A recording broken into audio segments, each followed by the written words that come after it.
बिस्मिल्लाहिर्रहमानिर्रहीम।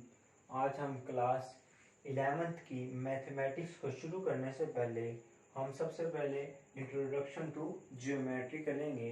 हमने आज सीखना है कि ज्योमेट्री के अंदर के डिफरेंट जो पॉइंट हैं लाइक पॉइंट, लाइन, रे, लाइन सेगमेंट एंड एक्सेट्रा, ये आपके पास कैसे और कैसे डिफाइन की जा सकती हैं और इन्हें हम कैसे जो है इनकी डेफिनेशन कर सकते हैं और कैसे इन्हें हम ग्राफिकली लिख सकते हैं। ये वाली चीजें आज हमने सीखनी है।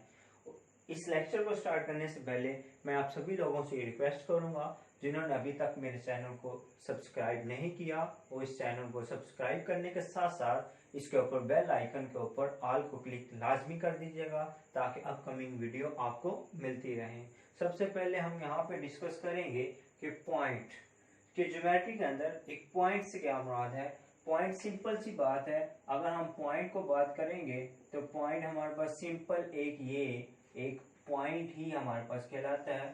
सिंपल सा पॉइंट एक आपके पास ये एक पॉइंट कोई प्लेस को रिप्रेजेंट कर रहा हो सकता है या कोई आपके पास अगर कोऑर्डिनेट एक्सिस होंगे तो उसके ऊपर भी हम अभी चलेंगे और पॉइंट को डिस्कस करेंगे कि ये पॉइंट किसी खास पॉइंट से कितने फासले पर है। तो हमने बेसिकली यहाँ पे पॉइंट को सीखना है। तो पॉइंट सिंपल ये एक आपके पास पॉइंट को रिप्रेजेंट करेगा और आपके पास यही जो एक पॉइंट है डिफरेंट पॉइंट मिलके वो एक आपके पास लाइन बनती है।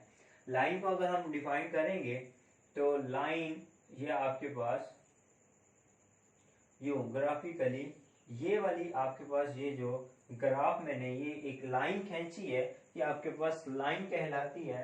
यहाँ पे हम इसका कोई एक पॉइंट ले लेंगे ए और यहाँ पे ए एक इस लाइन के ऊपर कोई पॉइंट है और ये ए से आगे की तरफ चल रहा है। ये लाइन यहाँ पे खत्म नहीं हो रही यानी कि इसका ये इनिशियली पॉइंट नहीं है बल्कि इस लाइन के ऊपर कोई पॉइंट है। सिमिलरली यहाँ पे ये बी इसका जो है वो फाइनली पॉइंट नहीं बल्कि इस लाइन के ऊपर कोई पॉइंट है। ये बी से भी एरर शो कर रहा है कि बी से भी आगे की तरफ चल रही है और ए से भी आगे की तरफ चल रही है। इसको हम बोलेंगे कि ये हमारे पास एक लाइन है और लाइन को रिप्रेजेंट करने के लिए हम उसे मैथमेटिकली ये जो दो पॉइंट इसके ऊपर लिए हैं ए और बी लिखेंगे और इनके ऊपर हमने क्या करना है ये इस तरह से एरर डालनी है दोनों साइड पे, ए वाली साइड पे भी और बी वाली साइड पे। जो एक पॉइंट होता है उसे सिंपल हम अल्फाबेटिक्स के साथ रिप्रेजेंट कर देते हैं।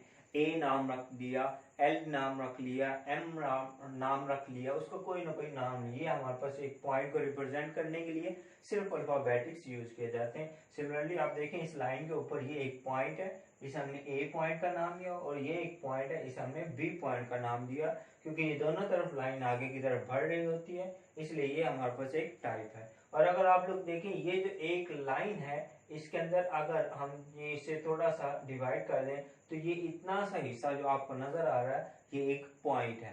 तो डिफरेंट पॉइंट मिलके एक क्या करते हैं लाइन बनाते हैं जो कि आपके पास जिसका इनिशियली पॉइंट भी आपको नहीं पता होता कि ये कहाँ से स्टार्ट हो रही है और ना ही आपको फाइनली पॉइंट पता होता है कि ये कहाँ पे जाकर खत्म होगी। दोनों तरफ एरर इस बात को रिप्रेजेंट कर रहे हैं।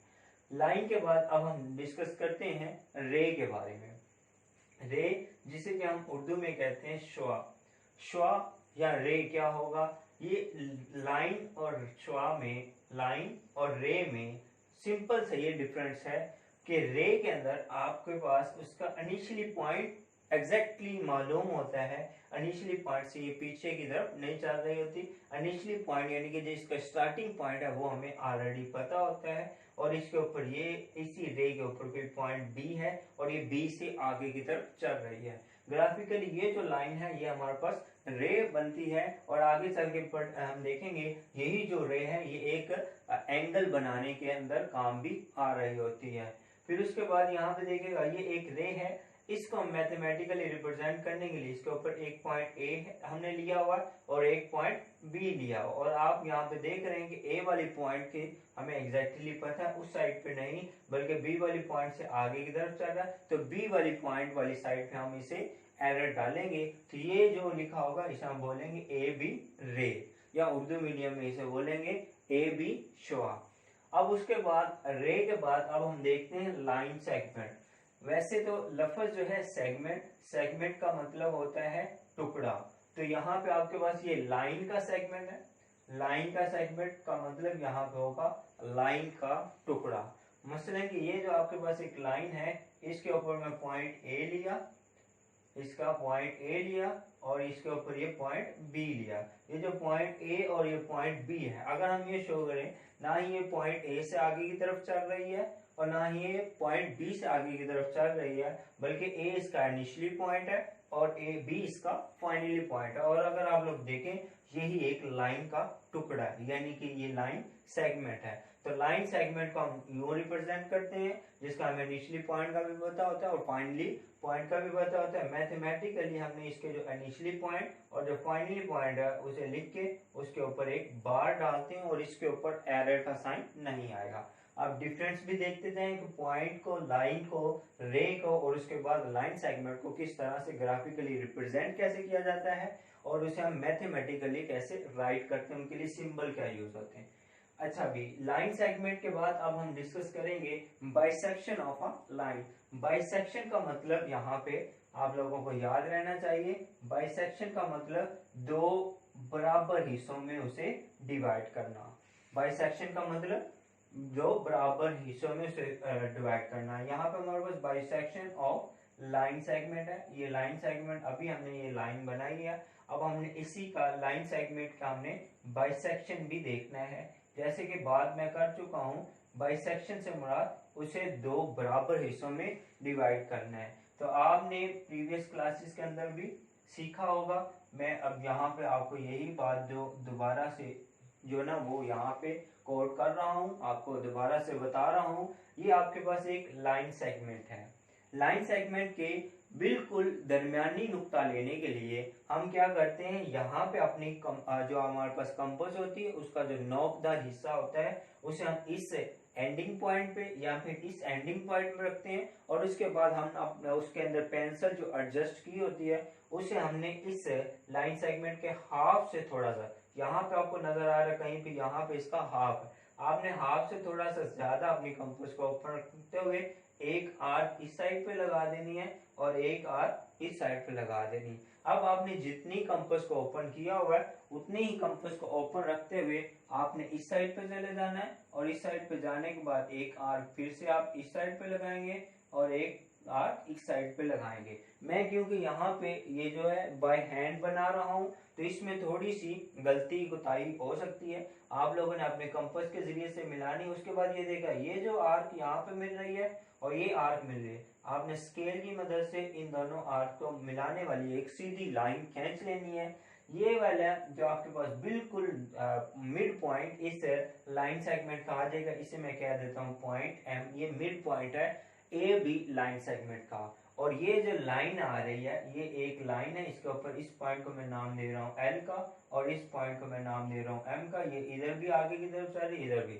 ये जो लाइन एल एम है ये ए बी लाइन सेगमेंट का जो है ये कहलाएगी इसका बाइसेक्शन, क्योंकि ये ए से लेकर एम तक का फासला और एम से लेकर बी तक का फासला ये दोनों इक्वल हैं, यानी कि इसके बिल्कुल मिड पॉइंट में से गुजर रही है।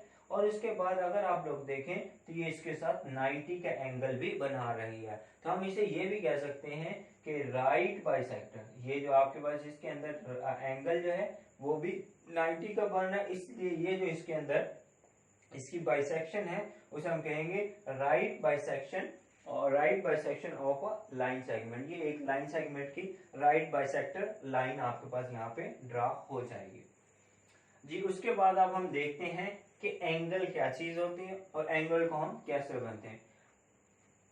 यहाँ पे हम पहले नंबर पे पढ़ कर आ चुके हैं कि रे क्या होता है, ये वाले हमने रे को डिफाइन किया था।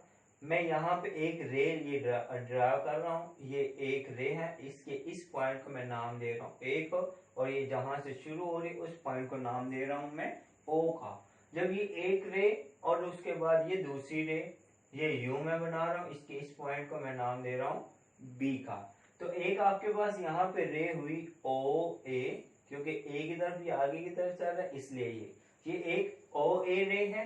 और दूसरे नंबर बी ए वाली जो साइड है ये आपके पास ओ बी रे है, ओ बी रे और ये ओ ए रे है। ओ बी रे और ओ ए रे, इन दोनों का इनिशियली पॉइंट जो कि ओ है वो सेम है। हम यूं कह सकते हैं कि एंगल उस वक्त बनेगा जब दो हमारे पास रेस का जो इनिशियली पॉइंट है वो सेम हो, और वो जो सेम इनिशियली पॉइंट है वो एक यहाँ पे क्या करेगा, एंगल बनाएगा दोनों रेस के मिड में, उनके दरमियान में। यहाँ पे देखिए ये एक आपके पास यहाँ पे बनेगा एंगल, और एंगल को हम आमतौर पर थीटा, अल्फा, बीटा या गैमा वगैरह से रिप्रेजेंट करते हैं। ये मैंने यहाँ पे एंगल को रिप्रेजेंट करने के लिए थीटा लिख दिया। ये आ गया। अच्छा, उसके बाद ये जो इस एंगल के अंदर ये एक रे है और एक ये रे है, इन रेस को भी आगे नाम दिया जाता है। ये क्योंकि एंगल यहाँ से शुरू हो रहा है, इस तरफ को जा रहा है, जिस साइड से एंगल शुरू हो रहा होता है उस रे को हम कहते हैं इनिशियल साइड। उस रे को नाम दिया जाता है इनिशियली साइड, और जिस साइड पे ये एंगल जा रहा है, ये जो है इस साइड को हम कहते हैं टर्मिनल साइड। वैसे भी जो लफ्ज है टर्मिनल, उसका मतलब ये होता है कि चलते चलते कुछ वक्त के लिए रुक जाना। तो जैसे कि कोई भी बाइक वगैरह या कोई गाड़ी चलाई जाती है तो वो टर्न लेना चाह रही होती है, तो उसे थोड़ा सा ब्रेक लगाना पड़ती, थोड़ा सा अपने आप को रोकना पड़ता है। तो ये भी रे जो है वो आगे चलते चलते यहाँ पे जो रुक जाएगी, तो इस रे को हम कहते हैं टर्मिनल साइड, और इस रे को हम कहते हैं इनिशियली साइड। और इन दोनों का इनिशियली पॉइंट सेम है, और ये जो इनिशियली पॉइंट है इसे हम इनका जो है वो पॉइंट ऑफ इंसिडेंस भी कह सकते हैं। और एंगल को मैथमेटिकली रिप्रेजेंट करने के लिए हम लिखते हैं मैयर, एम से मुराद यहाँ पे मैयर है, और ये एंगल को पढ़ेंगे, इसे हम पढ़ेंगे मैयर एंगल। और उसके बाद देखें आप, ओ जो है यहाँ पे एंगल बढ़ रहा है, तो आप इसे ए ओ बी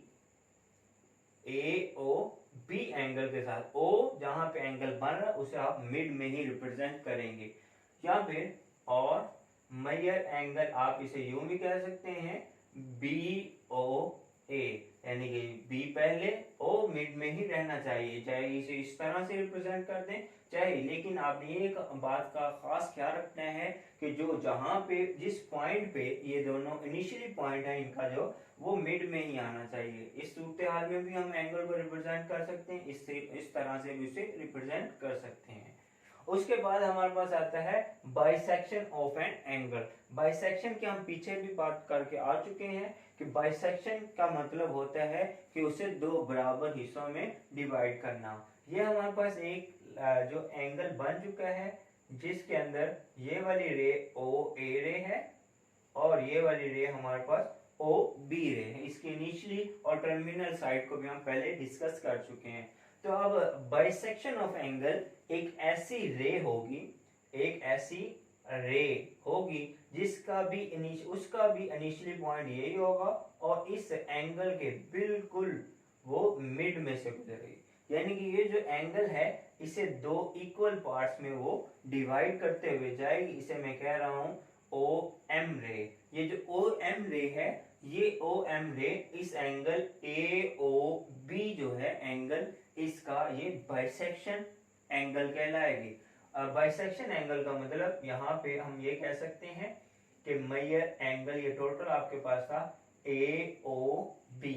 अब ये जो बाइसेक्शन किया है, ये हम हमारे पास ये जो Maihar angle A O B है ये इक्वल आ जाएगा मैयर एंगल आपके पास ए ओ और ये वाली एम, यानी कि इतने हिस्से का एंगल, जिसे हम कह रहे हैं ए ओ एम, और प्लस ये आपके पास M O B, major angle M O B, ये दो एंगल में डिवाइड कर दिया जाएगा। यानी कि और ये दोनों बराबर ही होंगे, दोनों इक्वल होंगे, और उसके बाद इनका सम जो होगा वो टोटल जो मुकम्मल एंगल है उसके इक्वल भी होगा। ये दोनों इक्वल भी होंगे, इसलिए हम इसे टू मैयर एंगल, ये या फिर ये दोनों इक्वल हैं, इसलिए हम इकट्ठा भी इन्हें टू की फॉर्म में भी लिख सकते हैं, क्योंकि ये इसके इक्वल है। इसकी जगह पे ये नेम लिख लें या इसकी जगह ये नेम लिख लें तो कोई फर्क नहीं होगा, क्योंकि उनकी वैल्यू सेम है, उनकी मेजरमेंट सेम है। उसके बाद हम बात करते हैं पॉजिटिव एंड नेगेटिव एंगल, कि एक एंगल किस वक्त पॉजिटिव होगा और एक एंगल किस वक्त नेगेटिव होगा। इसको समझने के लिए आपको सबसे पहले जो है वो ये बात समझनी चाहिए कि क्लॉकवाइज डायरेक्शन क्या होती है और एंटी क्लॉकवाइज डायरेक्शन क्या होती है। यहाँ पे मैंने एक angle A O B draw कर लिया है। ये आपके पास एक एंगल ए ओ बी है। हमने बात करनी कि ये पॉजिटिव एंगल कब होगा और यही एंगल हमारे पास नेगेटिव कब होगा। मैं इसे ड्रा करने के लिए एक और एंगल भी यहाँ पे ड्रा कर रहा हूँ।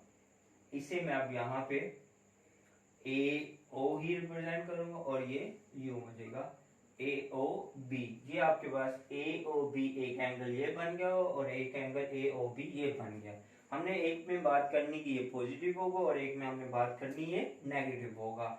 आपको सबसे पहले बात समझनी चाहिए क्लॉकवाइज। अगर आप लोग अपनी घड़ी की सुइयों को देखें तो घड़ी की सुइयां यूं 12 से 1 की तरफ 1 2 एंड सो ऑन, ये फिर से वापस, यानी कि ये वाली जो डायरेक्शन होती है ये वाली हमारे पास डायरेक्शन क्लॉकवाइज डायरेक्शन कहलाती है। अगर आपके पास एंगल यूं हो कि ये आपके पास टर्मिनल साइड इधर और इनिशियली साइड इधर और टर्मिनल साइड ये हो, यानी कि क्लॉक की सिमत में हो। अगर क्लॉकवाइज हो उस वक्त आपके पास एंगल नेगेटिव लिया जाता है। जब क्लॉकवाइज सिमत में हम एंगल को लेंगे तो वो हमारे पास एंगल नेगेटिव आएगा। और अगर आप घड़ी की सुइयों के उलट चलेंगे यानी कि वो 12 से 1 की तरफ आती है, आप क्या करें 1 से 12 11 10 एंड सो ऑन बैकवर्ड जाएंगे तो वो वाली जो डायरेक्शन, ये वाली जो डायरेक्शन होती है ये आपके पास एंटी क्लॉकवाइज डायरेक्शन होती है। अगर एंगल टर्मिनल साइड और इनिशियली साइड का ताल्लुक यूं हो कि वो आपके पास इनिशियली साइड जो है उससे टर्मिनल साइड जो है वो क्लॉक की उलट सिमत में पड़ा हो, उस वक्त आपके पास एंगल पॉजिटिव होता है। यानी कि उस वक्त थीटा यानी कि एंगल की वैल्यू पॉजिटिव होगी जब आप एंटी क्लॉकवाइज मूवमेंट करेंगे। और उसके बाद अगर आप क्लॉकवाइज मूवमेंट करेंगे तो एंगल आपके पास नेगेटिव बनेगा। इसके बाद हम डिस्कस करते हैं आप कोऑर्डिनेट एक्सिस के बारे में। ये आप प्रीवियस क्लासेस के अंदर भी पढ़ चुके हैं। when two lines are mutually perpendicular, दो लाइनें एक दूसरे के साथ 90 डिग्री का एंगल बनाते हुए जो है वो क्रॉस करें तो वो आपस में एक सिस्टम बन जाता है, जिस सिस्टम को हम क्या कहते हैं कोऑर्डिनेट एक्सिस। अब ये जो कोऑर्डिनेट एक्सिस है इसके ऊपर यहाँ पे ये जो पॉइंट्स हैं इनको हम कहते हैं ये पॉजिटिव एक्स एक्सिस पॉइंट्स हैं और इस साइड पे जो है वो हम कहते हैं कि नेगेटिव एक्स एक्सिस पॉइंट है। और इस ऊपर वाली साइड पे हम कहते हैं वर्टिकली जो लाइन होती है वो हमारे पास पॉजिटिव वाई एक्सिस और ये नेगेटिव वाई एक्सिस हमारे पास पॉइंट होते हैं। और जहां पे ये दोनों लाइन एक दूसरे को इंटरसेक्ट कर रही हैं उसे हम उस कोऑर्डिनेट एक्सिस का ओरिजिन कहते हैं और इसे आमतौर पर हम ओ के साथ रिप्रेजेंट करते हैं। फिर उसके बाद अगर हम बात करें जैसे कि हम पीछे बात कर रहे थे एक पॉइंट की, तो यहाँ पे अगर हम कोई पॉइंट ले लेते हैं, फॉर एग्जांपल ये पॉइंट है हमारे पास P इन फर्स्ट क्वाड्रेंट।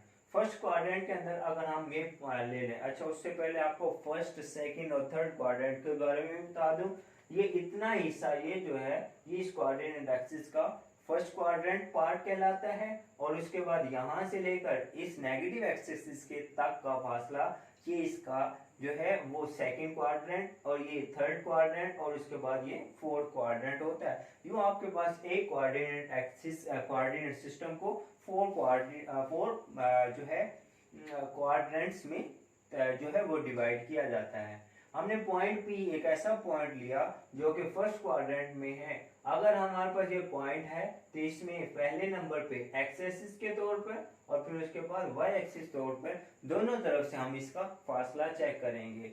इस पॉइंट तक जाने के लिए हमें थोड़ा सा इस के यहाँ पे अगर हम लाइन खींचें तो हमें अलोंग एक्स एक्सिस मूव करना पड़ेगा एक्स पॉइंट तक।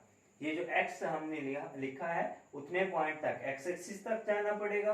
फिर उसके बाद देखें यहाँ से वर्टिकली होते तो ये भी आपके पास यहाँ से सीधा ऊपर की तरफ चलेंगे तो y पॉइंट तक हमें क्या करना पड़ेगा, कोऑर्डिनेट जो है y एक्सिस के अलोंग मूव करना पड़ेगा तो जाके हम इस पॉइंट एक्स पर पहुंचेंगे, ये इस पॉइंट पी पर पहुंचेंगे जिसका एक्स कोऑर्डिनेट एक्स है और वाई कोऑर्डिनेट उसका वाई मौजूद है। तो ये हमारे पास एक पॉइंट और इसे रिप्रेजेंट करने का मेथड भी यहाँ पे आपको बता चुका हूँ। और इसे आमतौर पर ये हम इधर से ये जो है ये लाइन ये लेते हैं कि ये पॉइंट ओ से यानी ओरिजिन से ये पॉइंट इतने फासले पर है। तो इतने फासले पर हम डायरेक्टली नहीं जाते बल्कि एक्स एक्सिस के लॉन्ग और वाई एक्सिस के मूव वहां पे मूव करते हैं। फॉर एग्जाम्पल अगर आप लोग ये देखें कि ये कमरे की जो है ये आपके पास एक नीचे वाला कॉर्नर है, आपने इस पॉइंट तक पहुंचना है। इस पॉइंट तक पहुंचने के लिए आपको क्या करना पड़ेगा, वहां से ये जो मैं बात कर रहा हूँ ये एक स्पेस में बात आ जाएगी। आप यूं समझ लें, चलें यही व्हाइट बोर्ड एक आपके पास ये वाई एक्सिस की लाइन है, ये ओरिजिन है और ये आपके पास एक्स एक्सिस की लाइन होगी। अगर आपने यहाँ पे कोई पॉइंट है यहाँ पे पहुंचना है तो आपको ओरिजिन से पहले नंबर पे एक्स एक्सिस के अलॉन्ग मूव करना पड़ेगा, फिर यहाँ से आपको वाई एक्सिस के अलॉन्ग मूव करके आप इस पॉइंट तक पहुंच सकेंगे। ये बिल्कुल सीधा हम यहाँ पे मूव नहीं करेंगे, इसलिए हमें पॉइंट को रिप्रेजेंट करने के लिए एक्स कोऑर्डिनेट भी बताना पड़ता है, यानी कि एक्स एक्सिस के अलॉन्ग भी उसका फासला बताना पड़ता है, और वाई कोऑर्डिनेट मतलब उससे आगे आपने वाई कोऑर्डिनेट्स के अलॉन्ग भी उसका फासला बताना होता है। ये तो होते हमारे पास बात कोऑर्डिनेट एक्सिस, और इसमें मैं आपको ओरिजिन भी बता चुका हूँ। कोऑर्डिनेट एक्सिस की दोनों लाइन जहाँ पे एक दूसरे को इंटरसेक्ट करती हैं या जहाँ पे एक दूसरे को मिलती हैं उस पॉइंट को हम ओरिजिन कहते हैं। फिर उसके बाद जो हम आम तौर पर एंगल बनाते हैं उसके अंदर ये हम कोऑर्डिनेट एक्सिस के अंदर जो एंगल बनाते हैं, यूं अगर हम एक कोऑर्डिनेट एक्सिस ड्रा करें, यहाँ पे प्लस का Y axis, negative X axis, positive X axis, negative Y axis draw करें, ये ओरिजिन है। यहाँ पे अगर हमारे पास कोई रे है ओरिजिन से इस सिम्मत में, तो हम आम तौर पर ये जो रेफरेंस एंगल होता है इसे आप लोगों ने याद रखना है।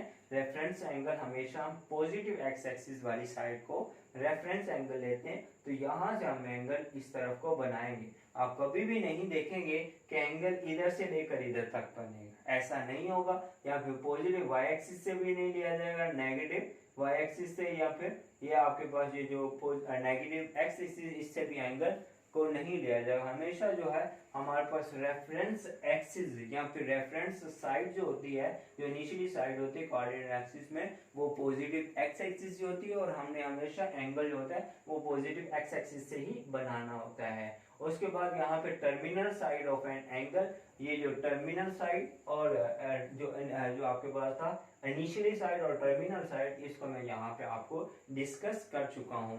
मैं उम्मीद करता हूँ कि ये जो मैंने पॉइंट्स यहाँ पे आपको राइट करके दिए हैं मैं इनको अच्छे तरीके से एक्सप्लेन कर चुका हूँगा।